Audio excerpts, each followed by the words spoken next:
നമസ്കാരം. The deep ഡൈവിലേക്ക് സ്വാഗതം. ഇന്ന് നമ്മളൊന്ന് ശ്രദ്ധിക്കാൻ പോകുന്നത്, അല്ലെങ്കിൽ ഒന്ന് മനസ്സിലാക്കാൻ ശ്രമിക്കുന്നത്, ഇന്ത്യയുടെ കസ്റ്റംസ് നിയമത്തിലെ ചില കാര്യങ്ങളാണ്. നമ്മുടെ കയ്യിലുള്ളത് ആക്ച്വലി 1962 കസ്റ്റംസ് നിയമമുണ്ടല്ലോ, അതിലെ ചില പ്രധാന ഭാഗങ്ങളാണ്. അപ്പോൾ ഇത് വെച്ചിട്ട് ഈ സാധനങ്ങൾ രാജ്യത്തിനകത്തേക്കും പുറത്തേക്കും കൊണ്ടുപോകുമ്പോൾ എന്തൊക്കെയാണ് ശ്രദ്ധിക്കേണ്ടത്, പിന്നെ ഈ ടാക്സ്, അതായത് നികുതി, അതെങ്ങനെയാണ് ഈടാക്കുന്നത് എന്നൊക്കെയുള്ള കാര്യങ്ങൾ, അതൊന്ന് ലളിതമായിട്ട് മനസ്സിലാക്കാനാണ് നമ്മൾ ശ്രമിക്കുന്നത്. ചിലപ്പോൾ നിങ്ങൾക്കൊരു ബിസിനസ് മീറ്റിങ്ങിന് ഇത് ഉപകാരപ്പെട്ടേക്കാം, അല്ലെങ്കിൽ ഇപ്പോൾ ഈ ഫീൽഡിനെക്കുറിച്ച് കൂടുതൽ അറിയാനാവാം, ചിലപ്പോൾ വെറുതെ ഒരു ആകാംക്ഷ കൊണ്ടാവാം. എന്തായാലും കുറച്ച് കോംപ്ലക്സായി തോന്നുന്ന ഈ ഒരു സിസ്റ്റമില്ലേ, അതൊന്ന് സിമ്പിളാക്കുക, അതാണ് നമ്മുടെ ഉദ്ദേശം. കാരണം നമ്മൾ ഓർക്കണം, ഒരു രാജ്യത്തിന്റെ അതിർത്തി കടന്നു വരുന്നതും പോകുന്നതുമായ എല്ലാ സാധനങ്ങളിലും ഒരു ശ്രദ്ധ വേണം, അല്ലേ? അതെ. അതെങ്ങനെയാണ് ഈ നിയമം ഉറപ്പാക്കുന്നത്? ഓക്കെ, നമുക്കൊന്ന് വിശദമായി നോക്കാം. അപ്പോ ആദ്യത്തെ ഒരു പ്രധാന കാര്യം, ഈ സാധനങ്ങളുടെ ഒഴുക്ക് അതെങ്ങനെയാണ് നിയന്ത്രിക്കുന്നത്? അതായത് രാജ്യത്തേക്ക് എന്തു വരണം, എന്തു വരാൻ പാടില്ല, അതുപോലെ എന്തു പുറത്തേക്ക് പോകാം, ഇതൊക്കെ തീരുമാനിക്കാനുള്ള അധികാരം സർക്കാരിനുണ്ട്, ശരിയല്ലേ? ഇതാണല്ലോ കസ്റ്റംസ് നിയമത്തിന്റെ ഒരു അടിത്തറ. അതെ അതെ, തീർച്ചയായും. ഇതിന്റെ കാരണങ്ങൾ എന്തൊക്കെയാവാം? എന്തിനാണ് ഇങ്ങനെ ഒരു നിയന്ത്രണം? അതിന് പല കാരണങ്ങളുണ്ട്. ഒന്ന്, ഏറ്റവും പ്രധാനം രാജ്യസുരക്ഷ തന്നെയാണ്. പിന്നെ നമ്മുടെ നാട്ടിലെ ഇൻഡസ്ട്രീസിനെ സംരക്ഷിക്കണം. പിന്നെ ഈ കള്ളക്കടത്ത് പോലുള്ള കാര്യങ്ങളില്ലേ, അതൊക്കെ തടയണം. പിന്നെ സമൂഹത്തിന് അത്ര നല്ലതല്ലാത്ത സാധനങ്ങൾ, അതൊന്നും വരാൻ പാടില്ല. ചിലപ്പോൾ മറ്റു രാജ്യങ്ങളുമായിട്ടുള്ള എഗ്രിമെന്റ്സ് പാലിക്കാൻ വേണ്ടിയാകാം. അങ്ങനെ പല ലക്ഷ്യങ്ങളുണ്ട്. നമ്മളീ പറഞ്ഞ നിയമത്തിലെ സെക്ഷൻ 11, അത് പ്രധാനമായും ഇതിനെക്കുറിച്ചാണ് സംസാരിക്കുന്നത്. നമ്മൾ ഈ നിരോധിത സാധനങ്ങൾ അല്ലെങ്കിൽ പ്രൊഹിബിറ്റഡ് ഗുഡ്സ് എന്നൊക്കെ കേൾക്കാറുണ്ടല്ലോ, അതെന്താണ്? കംപ്ലീറ്റ് ആയിട്ട് ബാൻ ചെയ്തവ മാത്രമാണോ അത്? അല്ല, അങ്ങനെയല്ല. നിരോധിത സാധനങ്ങൾ എന്ന് പറയുമ്പോൾ ഇറക്കുമതിയോ കയറ്റുമതിയോ പൂർണ്ണമായിട്ടും തടഞ്ഞ സാധനങ്ങൾ മാത്രമല്ല. ചിലപ്പോ ചില കണ്ടീഷൻസ് വെച്ചിട്ടുണ്ടാവും. ഓക്കെ. അതായത് ഒരു പ്രത്യേക ലൈസൻസ് വേണം, അല്ലെങ്കിൽ ഇന്ന ക്വാളിറ്റി സ്റ്റാൻഡേർഡ് പാലിക്കണം എന്നൊക്കെ. ഈ കണ്ടീഷൻസ് പാലിച്ചില്ലെങ്കിൽ ആ സാധനങ്ങളും നിരോധിത സാധനങ്ങൾ എന്ന കാറ്റഗറിയിൽ വരും. സെക്ഷൻ 233-ൽ ഇതിന്റെ ഒരു നിർവചനം കൊടുത്തിട്ടുണ്ട്. ശരി ശരി. ഇനി വേറൊരു കാര്യം, ചില പ്രത്യേകതരം സാധനങ്ങൾക്ക് കുറച്ചുകൂടി സ്ട്രിക്റ്റ് ആയിട്ടുള്ള നിയമങ്ങളുണ്ടെന്ന് കേട്ടിട്ടുണ്ടല്ലോ. ചില ഏരിയകളിൽ കൂടുതൽ ശ്രദ്ധ കൊടുക്കുന്നു എന്നും. ഉണ്ട്. അതിന് നിയമത്തിൽ പ്രത്യേക ചാപ്റ്ററുകൾ തന്നെയുണ്ട്. ചാപ്റ്റർ IVA, IVB എന്നൊക്കെ പറഞ്ഞ്. അതായത് കള്ളക്കടത്തിന് സാധ്യത കൂടുതൽ കാണുന്ന ചില സാധനങ്ങൾ, അല്ലെങ്കിൽ രാജ്യസുരക്ഷയ്ക്ക് പ്രശ്നമായേക്കാവുന്ന ചില ഐറ്റംസ്, അതൊക്കെ ഗവൺമെന്റ് പ്രത്യേകം നോട്ടിഫൈ ചെയ്യും. ഉദാഹരണത്തിന് സ്വർണം, ചിലതരം ഇലക്ട്രോണിക്സ് ഉപകരണങ്ങൾ, അങ്ങനെയുള്ളവയൊക്കെ ഇതിൽ വരാം. അപ്പോ ഇങ്ങനെയുള്ള നോട്ടിഫൈഡ് ഗുഡ്സ് അല്ലെങ്കിൽ സ്പെസിഫൈഡ് ഗുഡ്സ് കൈവശം വെക്കുന്ന ആൾക്കാരുണ്ടല്ലോ, ആയിട്ടുള്ള കണക്കുകൾ സൂക്ഷിക്കണം. ഓഹോ. അത് മാത്രമല്ല, ഇത് കൈമാറ്റം ചെയ്യുമ്പോൾ അതിന്റെ വൗച്ചറുകള്, അങ്ങനത്തെ രേഖകളൊക്കെ കൃത്യമായിട്ട് വേണം. സെക്ഷൻ 11C, 11E, 11F, പിന്നെ 11J, 11L, 11K, ഇതൊക്കെ ഇതുമായി ബന്ധപ്പെട്ടതാണ്. എന്തിനാണ് ഈ ഒരു എക്സ്ട്രാ കൺട്രോള്? വെറുതൊരു ബുദ്ധിമുട്ടല്ലേ ഇത്? അതേ, ബുദ്ധിമുട്ടാണെന്ന് തോന്നാം. പക്ഷെ പ്രധാനമായും കള്ളക്കടത്ത് തടയാൻ തന്നെയാണ്. ചില സാധനങ്ങൾക്ക് പുറത്ത് നല്ല വില കിട്ടും. ശരിയാണ്. അപ്പോ അത് നിയമവിരുദ്ധമായി കടത്താൻ ആൾക്കാർ ശ്രമിക്കും. പ്രത്യേകിച്ച് ഈ ബോർഡറിനോട് അടുത്തുള്ള സ്ഥലങ്ങള്, പിന്നെ തുറമുഖങ്ങളുടെ അടുത്തുള്ള ഏരിയകള്, ഇവിടെയൊക്കെ സാധ്യത കൂടുതലാണ്. നിയമത്തില് അത്തരം പ്രത്യേക മേഖലകളെ പറ്റിയൊക്കെ പറയുന്നുണ്ട്. ഏകദേശം ഒരു 100 കിലോമീറ്റർ പരിധിയിലുള്ള സ്ഥലങ്ങൾക്കൊക്കെ ഇത് ബാധകമാവാം.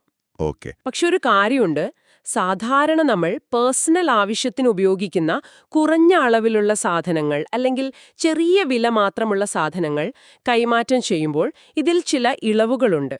സാധാരണക്കാരെ ബുദ്ധിമുട്ടിക്കാതിരിക്കാൻ വേണ്ടിയാണത്. റൈറ്റ്. അപ്പോൾ ഈ നിയന്ത്രണങ്ങളുടെ ഒരു ഭാഗം ഏകദേശം മനസ്സിലായി. ഇനി നമുക്ക് ഇതിന്റെ ഒരു ഫിനാൻഷ്യൽ സൈഡിലേക്ക് വരാം. കസ്റ്റംസ് ഡ്യൂട്ടി, അതെങ്ങനെയാണ് വർക്ക് ചെയ്യുന്നത്? അത് വളരെ ഇമ്പോർട്ടൻ്റ് ആയിട്ടുള്ള ഒരു ഏരിയയാണ്. രാജ്യത്തേക്ക് നമ്മൾ എന്ത് ഇറക്കുമതി ചെയ്താലും മിക്കവാറും എല്ലാ സാധനങ്ങൾക്കും കസ്റ്റംസ് തീരുവ കൊടുക്കണം. അതുപോലെ ഇവിടെ നിന്ന് കയറ്റുമതി ചെയ്യുന്ന ചില സാധനങ്ങൾക്കും ഡ്യൂട്ടിയുണ്ട്. ഇതാണ് ബേസിക്കലി സെക്ഷൻ 12 പറയുന്നത്. ഗവൺമെന്റ് കൊണ്ടുവരുന്ന സാധനങ്ങൾക്കോ? അതിനുമുണ്ട്. അതാണ് രസകരം. സർക്കാർ ഉടമസ്ഥതയിലുള്ള സാധനങ്ങൾക്കും ഈ ഡ്യൂട്ടി ബാധകമാണ്.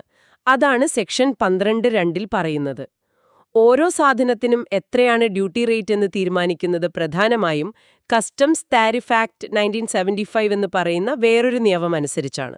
അപ്പോ ഈ ഡ്യൂട്ടി കാൽക്കുലേറ്റ് ചെയ്യുന്നത് അത് എന്തിന്റെ ബേസിലാണ്? ആ സാധനത്തിന്റെ വില നോക്കിയിട്ടാണോ? അതെ, മെയിനായിട്ട് സാധനത്തിന്റെ വിലയെ ആശ്രയിച്ചാണ്. നിയമത്തിൽ അതിനെ ട്രാൻസാക്ഷൻ വാല്യൂ എന്ന് പറയും. അതായത് ഇന്ത്യയിലേക്ക് അത് ഇമ്പോർട്ട് ചെയ്യാൻ വേണ്ടി യഥാർത്ഥത്തിൽ കൊടുത്ത വില അല്ലെങ്കിൽ കൊടുക്കാൻ പോകുന്ന വില. പക്ഷെ ആ വില മാത്രമല്ല, ആ വിലയുടെ കൂടെ ആ സാധനം ഇങ്ങോട്ട് കൊണ്ടുവരാനുള്ള ഫ്രൈറ്റ്, അതായത് കപ്പൽ വിമാനക്കൂലി, പിന്നെ അതിന്റെ ഇൻഷുറൻസ് ചാർജ്, ഇവിടെ പോർട്ടിൽ എത്തിയതിനു ശേഷമുള്ള ഹാൻഡ്ലിംഗ് ചാർജസ്, ഇങ്ങനെയുള്ള ചില എക്സ്ട്രാ കോസ്റ്റുകൾ കൂടി ചേർത്താണ് ഡ്യൂട്ടി കണക്കാക്കാനുള്ള ഒരു അസസബിൾ വാല്യൂ കണ്ടുപിടിക്കുന്നത്. ഇതിന് കൃത്യമായ വാല്യുവേഷൻ റൂൾസൊക്കെ ഉണ്ട്. പക്ഷേ ഈ പറയുന്ന വില അത് എല്ലാ കേസിലും കറക്റ്റ് ആയിരിക്കണമെന്നില്ലല്ലോ. ചിലപ്പോൾ കുറച്ച് കാണിക്കാനൊരു ടെൻഡൻസി ഉണ്ടാവില്ലേ? അല്ലെങ്കിൽ റിലേറ്റീവ്സ് തമ്മിലുള്ള ഡീലാണെങ്കിലോ? നല്ല പോയിന്റാണ്. നിയമം അത് മുൻകൂട്ടി കാണുന്നുണ്ട്. അതായത് വാങ്ങുന്ന ആളും വിൽക്കുന്ന ആളും തമ്മിൽ എന്തെങ്കിലും പ്രത്യേക ബന്ധമുണ്ടെങ്കിൽ, അല്ലെങ്കിൽ ഈ പറഞ്ഞ വില ശരിയല്ലെന്ന് കസ്റ്റംസ് ഓഫീസർക്ക് ഒരു സംശയം തോന്നിയാൽ ഈ ട്രാൻസാക്ഷൻ വാല്യൂ അതേപോലെ അങ്ങ് എടുക്കില്ല. ഓഹോ, അപ്പൊ എന്തു ചെയ്യും? അപ്പൊ പിന്നെ അതുപോലത്തെ വേറെ സാധനങ്ങളുടെ വില നോക്കും, അല്ലെങ്കിൽ അതുണ്ടാക്കാനുള്ള കോസ്റ്റ് കണക്കാക്കും. അങ്ങനെ പല രീതികളുണ്ട് ശരിയായ വില കണ്ടുപിടിക്കാൻ. സെക്ഷൻ 14 ഇതിനെപ്പറ്റിയൊക്കെ പറയുന്നുണ്ട്. ചിലപ്പോ ബോർഡ്, അതായത് CBIC, ചില സാധനങ്ങൾക്ക് ഒരു ടാരിഫ് വാല്യൂ മുൻകൂട്ടി ഫിക്സ് ചെയ്യാനും സാധ്യതയുണ്ട്. ഓക്കെ, ഈ വിലയൊക്കെ തീരുമാനിച്ചു. ഇനി ഡ്യൂട്ടി കാൽക്കുലേറ്റ് ചെയ്യുന്ന പ്രോസസ്സ് എങ്ങനെയാണ്? അത് ഓഫീസർമാർ തന്നെ ചെയ്യുന്നതാണ്? പണ്ടൊക്കെ അങ്ങനെയായിരുന്നു കൂടുതലും. ഇപ്പൊ കുറച്ചുകൂടി മാറി. അതായത് ഇമ്പോർട്ട് ചെയ്യുന്ന ആള് അല്ലെങ്കിൽ എക്സ്പോർട്ട് ചെയ്യുന്ന ആള് അവര് തന്നെ സാധനത്തിന്റെ ഡീറ്റെയിൽസ് കൊടുത്ത് വാല്യൂ കാൽക്കുലേറ്റ് ചെയ്ത് എത്ര ഡ്യൂട്ടി അടയ്ക്കണമെന്ന് സ്വയം അസസ് ചെയ്യുന്ന ഒരു രീതിയാണിപ്പോൾ. സെൽഫ് അസസ്മെന്റ് എന്ന് പറയും. സെക്ഷൻ 17 ഇത് കാര്യങ്ങൾ കുറച്ചുകൂടി സ്പീഡാക്കാൻ ഹെൽപ്പ് ചെയ്യും. അപ്പോ ഓഫീസർമാർക്ക് പിന്നെ റോളൊന്നുമില്ലേ? ആരെങ്കിലും ചുമ്മാ തെറ്റായിട്ട് കാൽക്കുലേറ്റ് ചെയ്ത് കൊടുത്താൽ മതിയോ? ഇല്ലല്ല, അങ്ങനെയല്ല. തീർച്ചയായും റോളുണ്ട്. ഈ സെൽഫ് അസസ്മെന്റ് കറക്റ്റാണോ എന്ന് വെരിഫൈ ചെയ്യാനുള്ള അധികാരം ഓഫീസർമാർക്കുണ്ട്. അവർക്ക് ഡോക്യുമെന്റ്സ് ചെക്ക് ചെയ്യാം, വേണമെങ്കിൽ സാധനം ഫിസിക്കലായിട്ട് പരിശോധിക്കാം, സാമ്പിൾ എടുത്ത് ടെസ്റ്റ് ചെയ്യാൻ അയക്കാം. എന്തെങ്കിലും തെറ്റുണ്ടെന്ന് കണ്ടാൽ അത് തിരുത്തി കറക്റ്റ് ഡ്യൂട്ടി എത്രയാണോ അത് ഈടാക്കാൻ അവർക്ക് അധികാരമുണ്ട്. അതിനെ റീ അസസ്മെന്റ് എന്ന് പറയാം. ചിലപ്പോ ഈ അസസ്മെന്റ് കുറച്ച് കോംപ്ലിക്കേറ്റഡ് ആവില്ലേ? ഒരു പുതിയ ടൈപ്പ് മെഷീനൊക്കെ കൊണ്ടുവരുമ്പോൾ അതിന്റെ വില കറക്റ്റായിട്ട് കണ്ടുപിടിക്കാൻ ചിലപ്പോൾ സമയമെടുക്കുമായിരിക്കും. അപ്പൊ സാധനം കിട്ടാൻ താമസിക്കുമോ? അതിനും വഴിയുണ്ട്. അങ്ങനെ എന്തെങ്കിലും കൂടുതൽ ഇൻഫർമേഷൻ വേണമെങ്കിൽ, അല്ലെങ്കിൽ ടെസ്റ്റിംഗ് ഒക്കെ കഴിഞ്ഞ് വാല്യൂ ഉറപ്പിക്കാൻ സമയമെടുക്കുമെങ്കിൽ ഒരു താൽക്കാലിക ഡ്യൂട്ടി, അതായത് പ്രൊവിഷണൽ ഡ്യൂട്ടി അടച്ചിട്ട് സാധനം റിലീസ് ചെയ്ത് കൊണ്ടുപോകാൻ അനുവദിക്കും. ആഹാ, അത് നല്ലതാണല്ലോ. അതെ, ഇതിനെ പ്രൊവിഷണൽ അസസ്മെന്റ് എന്ന് പറയും. സെക്ഷൻ 18 പിന്നീട് ഫൈനൽ അസസ്മെന്റ് നടക്കുമ്പോൾ അഡ്ജസ്റ്റ് ചെയ്യും. കൂടുതൽ അടച്ചിട്ടുണ്ടെങ്കിൽ റീഫണ്ട് കിട്ടും, കുറവാണെങ്കിൽ ബാക്കി അടയ്ക്കേണ്ടി വരും. സാധാരണ ഇതിനൊരു ബോണ്ടോ അല്ലെങ്കിൽ ബാങ്ക് ഗ്യാരണ്ടിയോ കൊടുക്കേണ്ടി വരും. ഓക്കെ, ഇനിയിപ്പോ ഒരാൾ അടയ്ക്കേണ്ട ഡ്യൂട്ടി അടച്ചില്ല, അല്ലെങ്കിൽ കുറച്ചേ അടച്ചുള്ളൂ, അതുമല്ലെങ്കിൽ തെറ്റായിട്ട് എന്തെങ്കിലും റീഫണ്ട് വാങ്ങിയെന്ന് വെക്കുക. ഇത് പിന്നീട് കണ്ടുപിടിച്ചാൽ എന്താണ് അവസ്ഥ? അതാണ് സെക്ഷൻ 28. വളരെ പ്രധാനപ്പെട്ട ഒരു സെക്ഷൻ. അങ്ങനെ കുരവടിച്ച ഡ്യൂട്ടിയോ തെറ്റായി വാങ്ങിയ റീഫണ്ടോ തിരിച്ചുപിടിക്കാൻ കസ്റ്റംസിന് അധികാരമുണ്ട്. സാധാരണയായി ഇത് കണ്ടുപിടിച്ച് ഒരു 2 വർഷത്തിനുള്ളിൽ നോട്ടീസ് കൊടുത്ത് നടപടി തുടങ്ങാം. 2 വർഷം? അതെ, സാധാരണ കേസുകളില്. പക്ഷേ ഇത് മനഃപൂർവ്വം പറ്റിച്ചതാണെങ്കിൽ, അതായത് ഫ്രോഡ് കാണിച്ചിട്ടുണ്ടെങ്കിൽ, കള്ളത്തരം പറഞ്ഞിട്ടുണ്ടെങ്കിൽ, വിൽഫുൾ മിസ്സ്റ്റേറ്റ്മെന്റ്, അല്ലെങ്കിൽ കാര്യങ്ങൾ മറച്ചുവെച്ചിട്ടുണ്ടെങ്കിൽ, സപ്രഷൻ ഓഫ് ഫാക്ട്സ്, അങ്ങനെയൊക്കെയാണെങ്കിൽ ഈ ടൈം ലിമിറ്റ് 5 വർഷം വരെയാകാം. ഓ, അപ്പോ കൂടുതൽ സമയം കിട്ടും ഡിപ്പാർട്ട്മെന്റിന്. അതെ, ആ തുക തിരിച്ചടയ്ക്കണമെന്ന് മാത്രമല്ല, അത് വൈകിയാൽ അതിന് പലിശയും കൊടുക്കേണ്ടി വരും. സെക്ഷൻ 28AA അതാണ് പറയുന്നത്. പലിശയും കൂടെയോ? തീർച്ചയായും. തീർന്നില്ല. ചില സീരിയസ് കേസുകളിൽ ഗവൺമെന്റിന്റെ റവന്യൂ നഷ്ടപ്പെടാതിരിക്കാൻ ഈ നടപടികളൊക്കെ തീരുന്നതിനു മുൻപ് തന്നെ ആ വ്യക്തിയുടെ ബാങ്ക് അക്കൗണ്ടോ അല്ലെങ്കിൽ മറ്റു പ്രോപ്പർട്ടിയോ താൽക്കാലികമായി അറ്റാച്ച് ചെയ്യാൻ വരെ നിയമത്തിൽ അധികാരമുണ്ട്. സെക്ഷൻ 28BA പ്രൊവിഷണൽ അറ്റാച്ച്മെന്റ് എന്ന് പറയും. അത് വളരെ സ്ട്രോങ് ആയിട്ടുള്ളൊരു പവറാണ്. മനസ്സിലായി. അപ്പോ ഡ്യൂട്ടിയുടെ കാര്യങ്ങൾ ഏകദേശം ക്ലിയറായി. ഇനി നമുക്ക് ഈ നിയമങ്ങളൊക്കെ എങ്ങനെയാണ് നടപ്പിലാക്കുന്നത്, അതിന്റെ പ്രൊസീജിയേഴ്സ്, ഓഫീസർമാരുടെ പവേഴ്സ്, അതിലേക്ക് വരാം. ഒരു കപ്പലോ ഫ്ലൈറ്റോ രാജ്യത്തേക്ക് വരുമ്പോൾ എന്താ ആദ്യം ചെയ്യേണ്ടത്? ഒരു കപ്പലോ ഫ്ലൈറ്റോ പുറത്തുനിന്നു വരുമ്പോൾ അതിന്റെ ചാർജുള്ള ആള്, അതായത് ക്യാപ്റ്റനോ കമാൻഡറോ, അതിലുള്ള സാധനങ്ങളുടെയും പാസഞ്ചേഴ്സിന്റെയും ഒരു ഫുൾ ലിസ്റ്റ്, അതിനെ അറൈവൽ മാനിഫെസ്റ്റ് അല്ലെങ്കിൽ ഇമ്പോർട്ട് മാനിഫെസ്റ്റ് എന്നു പറയും, അത് കസ്റ്റംസിന് ഫയൽ ചെയ്യണം. സെക്ഷൻ 30. ഇതിപ്പോൾ കംപ്ലീറ്റ്ലി ഇലക്ട്രോണിക് ഫോമാറ്റിലാണ് ചെയ്യേണ്ടത്. ഈ ലിസ്റ്റിൽ കാണിക്കാത്ത സാധനങ്ങൾ സാധാരണയായി ഇറക്കാൻ പെർമിഷൻ കിട്ടില്ല. സാധനങ്ങൾ ഇറക്കണമെങ്കിൽ കസ്റ്റംസിൽ നിന്ന് എൻട്രി ഇൻവേർഡ്സ് എന്ന് പറയുന്ന ഒരു പെർമിഷൻ കൂടി വാങ്ങണം. സെക്ഷൻ 31. ഈ സാധനങ്ങൾ എവിടെ വെച്ചാണ് ഇറക്കുന്നത്? എവിടെ വേണമെങ്കിലും ഇറക്കാമോ? ഇല്ലില്ല. പോർട്ടുകളിലും എയർപോർട്ടുകളിലും കസ്റ്റംസ് അപ്രൂവ് ചെയ്ത പ്രത്യേക സ്ഥലങ്ങളുണ്ട്, അപ്രൂവ്ഡ് പ്ലേസസ്. അവിടെ വെച്ച് കസ്റ്റംസ് ഓഫീസർമാരുടെ ഒരു സൂപ്പർവിഷനിൽ മാത്രമേ സാധനങ്ങൾ ഇറക്കാനും കയറ്റാനും പാടുള്ളൂ. സെക്ഷൻ 33, 34 ഒക്കെ അതാണ് പറയുന്നത്. ഓക്കെ. എക്സ്പോർട്ടിനും ഇതുപോലെ തന്നെയല്ലേ? എക്സ്പോർട്ട് എന്ന ഡോക്യുമെന്റിൽ കൊടുക്കണം. സെക്ഷൻ 50. കപ്പലോ ഫ്ലൈറ്റോ പോകുന്നതിനു മുൻപ് അതിൽ കയറ്റിയ സാധനങ്ങളുടെ ഒരു ലിസ്റ്റ്, ഡിപ്പാച്ചർ മാനിഫെസ്റ്റ് അല്ലെങ്കിൽ എക്സ്പോർട്ട് മാനിഫെസ്റ്റ്, അത് ഫയൽ ചെയ്യണം. സെക്ഷൻ 41. കസ്റ്റംസിന്റെ ഫൈനൽ ക്ലിയറൻസ്, അതായത് പോർട്ട് ക്ലിയറൻസ് കിട്ടാതെ പുറപ്പെടാനും പറ്റില്ല. സെക്ഷൻ 42. ഇതൊക്കെ കറക്റ്റായിട്ട് നടക്കുന്നുണ്ടെന്ന് ഉറപ്പാക്കാൻ ഓഫീസർമാർക്ക് എന്തൊക്കെ അധികാരങ്ങളാണ് കൊടുത്തിരിക്കുന്നത്? അവർക്ക് അത്യാവശ്യം നല്ല പവേഴ്സ് നിയമം കൊടുക്കുന്നുണ്ട്. ഏത് കപ്പലിലോ ഫ്ലൈറ്റിലോ വണ്ടിയിലോ എപ്പോ വേണമെങ്കിലും കയറി ചെക്ക് ചെയ്യാം, ബോർഡ് ചെയ്യാംന്ന് പറയും. സെക്ഷൻ 37. അവിടെയുള്ളവരോട് കാര്യങ്ങൾ ചോദിക്കാം, ഡോക്യുമെന്റ്സ് ചോദിക്കാം. സെക്ഷൻ 38. പിന്നെ എന്തെങ്കിലും കള്ളക്കടത്തോ നിയമലംഘനമോ നടക്കുന്നു എന്ന് സംശയം തോന്നിയാൽ ഏത് സ്ഥലത്തും കയറി സെർച്ച് നടത്താനുള്ള അധികാരമുണ്ട്. സെക്ഷൻ 105. സംശയമുള്ള വണ്ടികൾ തടഞ്ഞു നിർത്തി പരിശോധിക്കാം. സെക്ഷൻ 106. ആളുകളെ ചോദ്യം ചെയ്യാനോ മറ്റോ? തീർച്ചയായും. ഇൻവെസ്റ്റിഗേഷന്റെ ഭാഗമായിട്ട് ആരെ വേണമെങ്കിലും ചോദ്യം ചെയ്യാൻ വിളിക്കാം. സെക്ഷൻ 107. അതുപോലെ തെളിവ് തരാനോ അല്ലെങ്കിൽ ഡോക്യുമെന്റ്സ് ഹാജരാക്കാനോ ആളെ സമ്മൻ ചെയ്യാം. സെക്ഷൻ 108. അങ്ങനെ വിളിക്കുമ്പോൾ കൊടുക്കുന്ന സ്റ്റേറ്റ്മെന്റ് വളരെ പ്രധാനപ്പെട്ടതാണ്. അത് കോടതിയിൽ തെളിവായിട്ടെടുക്കാം. അതുകൊണ്ട് സത്യം പറയണം. തെറ്റായിട്ട് പറഞ്ഞാൽ അതും കുറ്റമാണ്. നമ്മൾ ഈ സിനിമയിലൊക്കെ കാണുന്ന പോലെ ദേഹപരിശോധന നടത്താനും അറസ്റ്റ് ചെയ്യാനൊക്കെ കസ്റ്റംസിന് പറ്റുമോ? പറ്റും. പക്ഷെ അതിനൊക്കെ കൃത്യമായ കാരണങ്ങളും പ്രൊസീജറുകളും ഉണ്ട്. ഒരാളുടെ ദേഹത്തോ ലഗേജിലോ എന്തെങ്കിലും കള്ളക്കടത്ത് സാധനം ഒളിപ്പിച്ചിട്ടുണ്ടെന്ന് വിശ്വസിക്കാൻ തക്ക കാരണം ഉണ്ടെങ്കിൽ മാത്രമേ പേഴ്സണൽ സെർച്ച് നടത്താൻ പാടുള്ളൂ. സെക്ഷൻ 100, 101. വെറുതെ തോന്നിയാ പറ്റില്ല. ഇല്ല. പിന്നെ ആ പരിശോധനയ്ക്ക് വിധേയനാകുന്ന ആൾക്ക് വേണമെങ്കിൽ ഒരു ഗസറ്റഡ് ഓഫീസറുടെയോ അല്ലെങ്കിൽ മജിസ്ട്രേറ്റിന്റെയോ മുന്നിൽ വെച്ച് പരിശോധന നടത്തണമെന്ന് ആവശ്യപ്പെടാനും അവകാശമുണ്ട്. സെക്ഷൻ 102.